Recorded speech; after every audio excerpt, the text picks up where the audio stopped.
నేను చెప్పదలుచుకున్న సన్నాసులను ఎవడైనా 3 నెలల్లో 6 నెలల్లో ఈ ప్రభుత్వం ఉండదు అని గ్రామాలకు వచ్చే మా కార్యకర్తలు వాళ్ళని పట్టుకొని యాప చెట్టు కట్టేసి లాగుల తొండలిడ్చి కొడతారని చెప్పి నేను ఈ సందర్భంగా చెప్పదలుచుకున్నా. ఆ సన్నాసుడు అంటుండు ఎన్నికల కంటే ముందు రేవంత్ రెడ్డి పేరు చెప్తే 3 సీట్లు రాకపోతుండే అని. నేను ఇవాళ ఈ వేదిక మీద నుంచి ఆ సొల్లు వాగుడు వాగే కేటీఆర్కి నేను సవాలు విసురుతున్నా. బిడ్డ ఇవాళ నేనే ముఖ్యమంత్రి, నేనే పిసిసి ప్రెసిడెంట్ను. రేపు రాబోయే పార్లమెంట్ ఎన్నికల్లో నేను సవాలు విసురుతున్నా. నీ చేతనైతే దమ్ముంటే నువ్వు మొగోడు అయితే ఈ తెలంగాణ రాష్ట్రంలో బిడ్డ ఒక్క సీటు గెలిచి చూపించు. నీ అయ్యా నువ్వు వస్తావో నీ అయ్య వస్తాడో మా కార్యకర్తలు చూసుకుంటారు. బిడ్డ నువ్వు అనుకుంటున్నావా అల్లా తప్పగాడని? అల్లా తప్పగాలం కాదు, అవులగాలలాక అయ్య పేరు చెప్పుకొని కుర్చీలో కూర్చోలేదు సన్నాసోడా. కింది నుంచి కార్యకర్తగా కష్టపడి జెండాలు మోసి లాఠీ దెబ్బలు విని నీ అక్రమ కేసులు ఎదుర్కొని చెర్లపల్లి చెంచల్గూడ జైల్లో మగ్గినా భయపడకుండా లొంగిపోకుండా నిటారుగా నిలబడి నిన్ను నీ అయ్యను నీ బావను బొందబెట్టి ఇవాళ కుర్చీలో కూర్చున్నాం.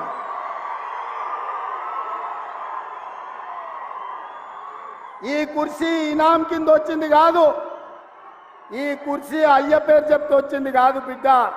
నల్లమల్ల అడవి నుంచి తొక్కుకుంటూ వచ్చి నీలాగటో నెత్తి మీద కాలు పెట్టి తొక్కి ఆ కుర్చీలో కూర్చోబెట్టిండు మా కార్యకర్తలు. ఇవాళ కుర్చీ ఉందంటే అది మా కార్యకర్తల త్యాగం. ఇవాళ కుర్చీ ఉందంటే మా కార్యకర్తల పోరాటం. ఈ కార్యకర్తలు వీళ్ళు నాకు అండగా నిలబడ్డంత కాలం, నన్ను భుజాల మీద మోసినంత కాలం నువ్వు కాదు, నిన్ను పుట్టించిన నీ అయ్య కాదు, వాళ్ళ దేవుడు వచ్చినా ఈ కుర్చీని తాకలేరని నేను ఇవాళ చెప్పదలుచుకున్నా. ఇవాళ ఆయన మాట్లాడుతుండు మేము సోషల్ మీడియా ఉంటే మేము గెలిచేటోళ్ళమని.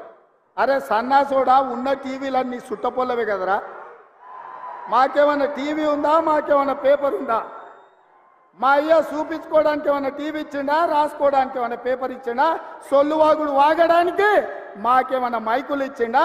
సాయంత్రం పూట సేద తీయడానికి జూబ్లీహిల్స్లో సినిమా వాళ్ళ గెస్ట్ హౌస్లు ఏమన్నా మాకు ఇచ్చిండా? ఏమిచ్చిండా? మా కార్యకర్తలు కష్టపడితే, మా కార్యకర్తలు నిలబడి కొట్లాడితే మాకు ఇవాళ ఈ అధికారం వచ్చింది. ఇవాళ నువ్వు చేసే తప్పుడు పనులు మా కార్యకర్తలు సోషల్ మీడియాలో పెట్టారు. మాకు ఆ ట్యూబ్ అక్కర్లేదు, ఈ ట్యూబ్ అక్కర్లేదు, ఏ ట్యూబ్ అక్కర్లేదు. బిడ్డ నీ ట్యూబ్ లైట్ వలగొట్టే బాధ్యత మాత్రం మేము తీసుకుంటాం. ఆయన చివరికి దివాలా చెడి యూట్యూబ్ ఛానల్ పెట్టుకుంటామంటుండు. అట్లనే కృష్ణానగర్లో ఏదైనా బ్రోకర్ దందా కూడా పెట్టుకో. అది ఇది 2 కలిస్తే బాగానే నడుస్తుంది నీ వ్యాపారం. ఇప్పటికి కూడా సిగ్గురాలే. వాళ్ళ కుటుంబం తోసుకుంటే తెలంగాణ ప్రజలు చెప్పు తీసుకొని కొట్టినరు అనే సంగతి ఆయనకు అర్థం కాలే. 10 ఏళ్ళు అడవి పందుల్లాక చెరుకు తోట మీద పడి అడవి పందులు తిన్నట్టు మా వికారాబాద్ పరిధి తాండూరు ప్రాంతంలో పల్లి చేను వేసుకుంటే అడవి పందులు రాత్రిపూట చేను మీద పడితే ఆ పంట కాపాడుకోనికి మా రైతులు కరెంటు తీగలు పెట్టి కాపాడుకుంటారు. అట్లనే తెలంగాణ ప్రజలు అడవి పందుల్లాక తెలంగాణ మీరు తెగమెక్కుతుంటే కరెంటు వైర్లు పెట్టి మిమ్మల్ని కరెంటు తీగలకు బలిచ్చి ఇవాళ కాంగ్రెస్ పార్టీని అధికారంలోకి తీసుకొచ్చారు.